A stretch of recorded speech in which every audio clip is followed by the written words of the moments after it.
Jason Mode again, New Creations, C10 Nationals in Nashville. This is a 68 build that we built for a customer of mine.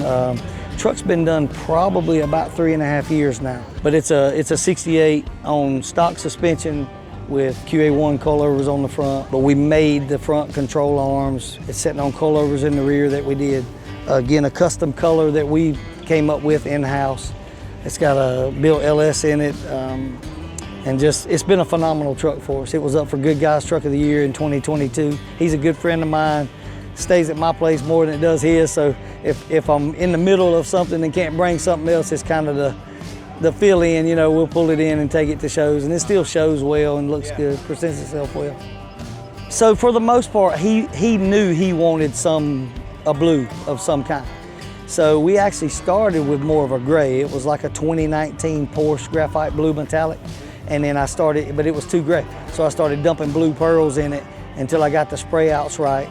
And then once I got the right color, I knew it. And so I called him over and I said, hey, this is the color we're going with. He's like, I love it, let's do it. The secondary color came from the interior. We used ultra leather on the interior, mocha, which is a discontinued color now, but we always take our interior leather, ultra leather, whatever, we match our paint, our two-tone colors to the interior, so it matches exactly. So that's why we did the matte under here to kind of make it look like it was wrapped like the interior.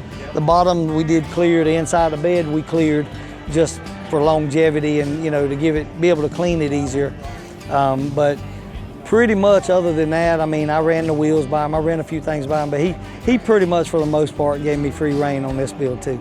He was totally against the orange stripe, but I said, we get it 100% done. If you don't like it, I'll pull it off, redo it for free, you know, whatever, it ain't gonna cost you. And now he wouldn't change it. Everybody loves the orange, it turned out good, yeah, just a good contrast color.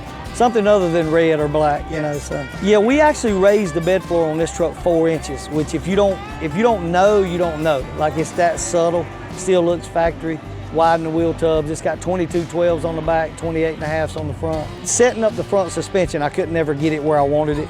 So that's when we just finally made control arms and made our mounts and all. And that was probably the toughest challenge on this truck, was that. That, and one of the coolest features of this truck that I enjoy is the hidden shifter that I put in the seat.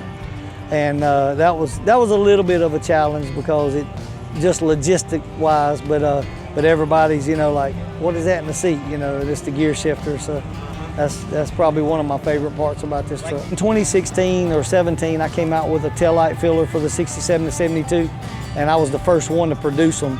And we put one of those in this truck, so I like that too, you know, but obviously, but yeah, probably the gear shifter is one of my favorite features of this truck. Yeah, I mean, it rides and drives good. I mean, you can drive them anywhere. Obviously, a lot of my customers don't drive them that much because they're so nice. Right. Underneath, they're so slick and nice and painted, and, you know, it's hard just to spend that kind of money and then just destroy it. Now, if they want to take them, this truck here, he'll drive around town, drive the local cruise ins. I mean, he'll drive it some. I drive it some, so I mean, it gets more miles than most of our higher end builds, but they can be driven. If I wanted to drive it 7 hours home this week, I could drive it.